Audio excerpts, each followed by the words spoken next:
Cette vidéo va vous montrer comment vous entraîner à pulvériser un produit phytosanitaire vers le haut avec de l'eau. Voici le matériel dont vous aurez besoin. L'étiquette du pesticide, votre pulvérisateur à dos, de l'eau claire et de l'équipement de protection individuelle recommandé par l'étiquette du produit. L'étiquette du produit vous indiquera la quantité de produit à appliquer, le volume d'eau à utiliser et le type de buse recommandé. À l'aide de ces informations, vous pourrez déterminer la taille de la buse dont vous avez besoin et connaître la largeur de bande, de rang ou de feuillage à traiter, la vitesse de pulvérisation fonctionnelle, le débit de votre buse et la pression de pulvérisateur ou le taux de pompage. Dans cette démonstration, l'étiquette conseille de diluer 75 ml d'un insecticide de contact dans 400 litres d'eau pour couvrir 1 hectare, donc d'utiliser 400 ml de bouillie pour traiter 10 m² de plantes tomates contre la mouche blanche. L'étiquette conseille d'utiliser une buse à jet conique creux pour pulvériser de fines gouttes. Nous avons calculé que la taille de la buse requise a un débit de 0,6 litres par minute ou 10 ml par seconde. La largeur de bande produite par la buse est de 0,5 m et la pression de pulvérisation est de 1,6 bar. Le feuillage de cette section du rang de tomate est de 10 mètres de long sur 1 mètre de large, soit un total de 10 m². Pour appliquer 400 ml sur cette zone, nous avons calculé que l'opérateur devra pulvériser pendant 40 secondes, soit chaque côté du rang pendant 20 secondes. Lorsque vous vous entraînez à pulvériser, n'utilisez que de l'eau. Portez votre équipement de protection individuelle afin de vous y habituer et de l'ajuster pour y être à l'aise. Certaines étiquettes autorisent le port d'une chemise à manches longues et d'un pantalon comme vêtement de protection. Une combinaison est toutefois préférable. Lavez toujours votre équipement de protection individuelle séparément. Ce pulvérisateur à dos a déjà été nettoyé, vérifié et calibré. Si vous n'êtes pas familier avec la manière de procéder, visionnez nos vidéos. L'opérateur pulvérisera vers le haut en maintenant la buse à 50 cm du feuillage. Il est vraiment important que vous portiez le bon équipement de protection individuelle lorsque vous pulvérisez vers le haut.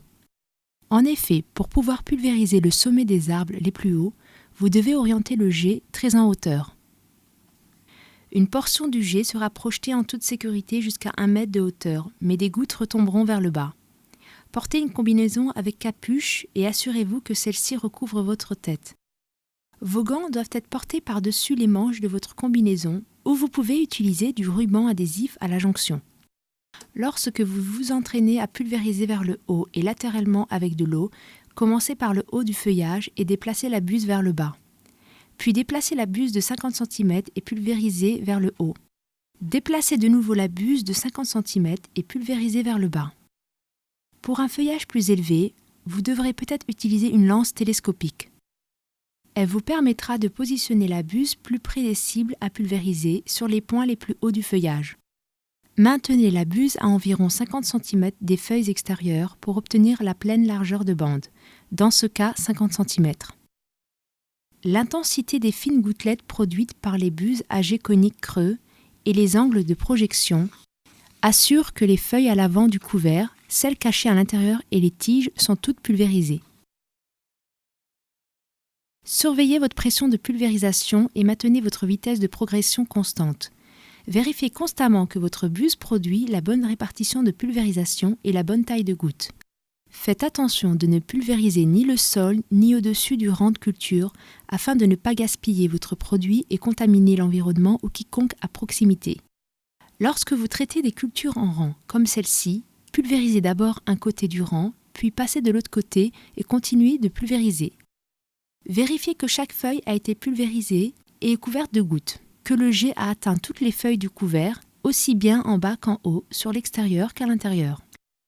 Si certaines feuilles ont reçu trop de produits, comme celle-ci où les gouttes se sont regroupées et s'écoulent sur le sol, la buse a été déplacée trop lentement. Pratiquez jusqu'à obtenir les meilleurs dépôts sur les feuilles.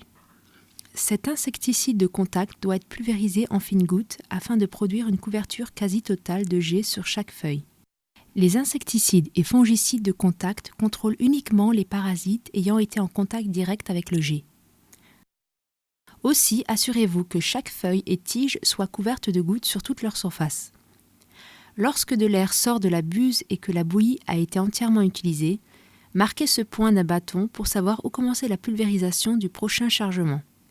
Laissez une petite zone non traitée à pulvériser ultérieurement avec l'eau utilisée pour nettoyer l'intérieur.